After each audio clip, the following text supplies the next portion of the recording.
All వ్లాగ్స్‌కి స్వాగతం. ఈరోజు మన ఫ్యామిలీ మెంబర్స్‌తో నేను షేర్ చేసుకోబోయే రెసిపీ వచ్చేసి ఇన్‌స్టంట్ దోస.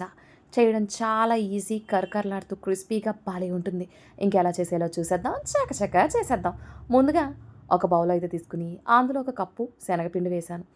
అందులోని 2 టేబుల్ స్పూన్ల సూజీ రవ్వ, అదే ఉప్మా రవ్వ అంటారు కదా, అది వేసుకున్నాను. 2 టేబుల్ స్పూన్ల గోధుమ పిండి కూడా వేసేసుకున్నా.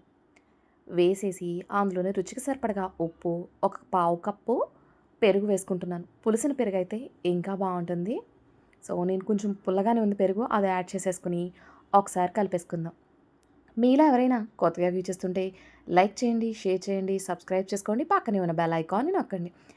ఇలా కలిపేసుకున్న దాంట్లోనే మనం కొద్ది కొద్దిగా వాటర్ వేసుకుంటూ ఎక్కడ ఉండంటూ లేకుండా అయితే మిక్స్ చేసేసుకుందాం.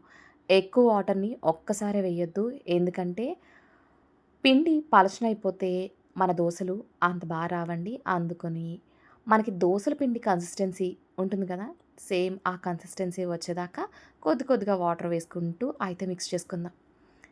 రోజు బ్రేక్‌ఫాస్ట్ ఒకే విధంగా ఇడ్లీ, దోస కాకుండా కొంచెం డిఫరెంట్‌గా, ఇన్‌స్టెంట్‌గా చేసుకోవాలి అనుకుంటే గనక ఇది మీరు తప్పకుండా ట్రై చేయొచ్చు. చాలా బావుంటుంది. ఎక్కడ ఉండంటూ లేకుండా అయితే నేను మిక్స్ చేసేసుకున్నాను చూసారా? ఇలా మిక్స్ చేసుకున్న దాన్ని మూత పెట్టేసి ఒక 15 నిమిషాలు నాననిద్దాం. కేవలం 15 నిమిషాలు నానితే సరిపోతుందండి. 15 నిమిషాల తర్వాత మూత ఓపెన్ చేసి అందులోని ఒక పావు స్పూన్ పసుపు, ఒక పావు స్పూను వంట సోడా, ఒక అర స్పూన్ కారం, ఒక అర స్పూను వాముని క్రష్ చేసి అయితే వేసుకుంటున్నాను. అలాగే ఒక పావు స్పూన్ ఇంగువ, ఒక స్పూను నూనె వేసేసి ఇంకొకసారి మిక్స్ చేసుకుందాం. మీ అందరికీ తెలుసు కదా దోసల పిండి కన్సిస్టెన్సీ ఎలా ఉంటుందో. ఆ కన్సిస్టెన్సీ రావాలి. సో, ఇప్పుడు కొంచెం థిక్‌గా అనిపించింది. అందుకని చెప్పేసి కొద్దిగా అయితే వాటర్ యాడ్ చేసుకుంటున్నాను. వాటర్ యాడ్ చేసేసుకొని ఇంకొకసారి మిక్స్ చేసుకుందాం. కరకరలాడుతూ భలే క్రిస్పీగా ఉంటుంది ఈ దోస అయితేని.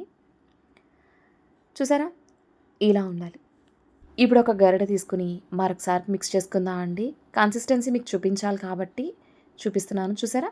ఇలా పల్చగా ఉండాలి. ఇప్పుడు దీన్ని పక్కన పెట్టేసుకుందాం. ఇప్పుడు స్టవ్ వెలిగించుకుని ప్యాన్ పెట్టుకుని ప్యాన్ బాగా హీట్ అవ్వాలండి. హీట్ అయిన తర్వాత మనం ముందుగా కలిపి పెట్టుకున్న బ్యాటర్‌ని ఇంకొకసారి మిక్స్ చేసుకొని ఒక 2 గరిటెలు వేసుకుని పల్చగా దోసలు ఎలా వేసుకుంటామో అలాగే ఈవెన్‌గా స్ప్రెడ్ చేయండి. చాలా సింపుల్‌గా అయిపోతాయి. కరకరలాడుతూ క్రిస్పీగా ఉంటాయండి దోసలైతేని. ఇలా ఒక నిమిషం వదిలేసి తర్వాత దానిపైన సన్నగా చాప్ చేసి పెట్టుకున్న ఉల్లిపాయలు, పచ్చిమిరపకాయలు, సన్నగా తురిమి పెట్టుకున్న క్యారెట్ తురుము అయితే యాడ్ చేసుకుంటున్నాను. మీ ఇష్టం. మీ రుచికి అనుగుణంగా మీరు ఏమైనా యాడ్ చేసుకోవచ్చు.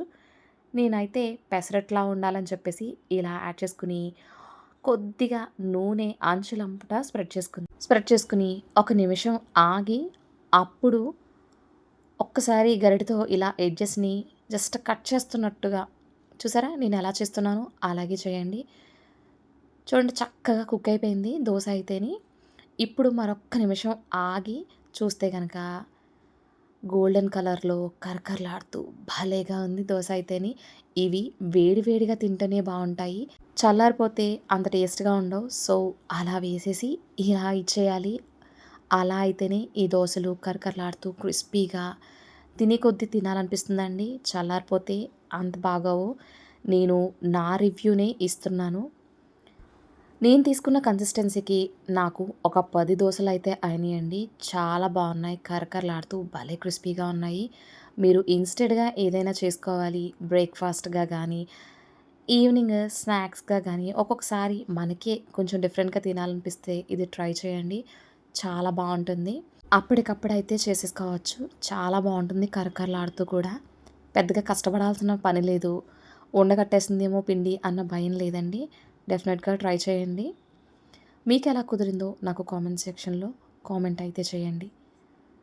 దోస వేసేసా. అందు మీద ఉల్లిపాయ, పచ్చిమిరపకాయ, క్యారెట్ తురుము మీకు నచ్చితే మీకు నచ్చిన వెజిటబుల్స్‌ని కూడా చాప్ చేసుకొని అయితే యాడ్ చేసుకోవచ్చు. కరకరలాడే క్రిస్పీ దోస అయితే రెడీ అయిపోయింది. ఇంకెందుకు ఆలస్యం సర్వ్ చేసుకోవడమే.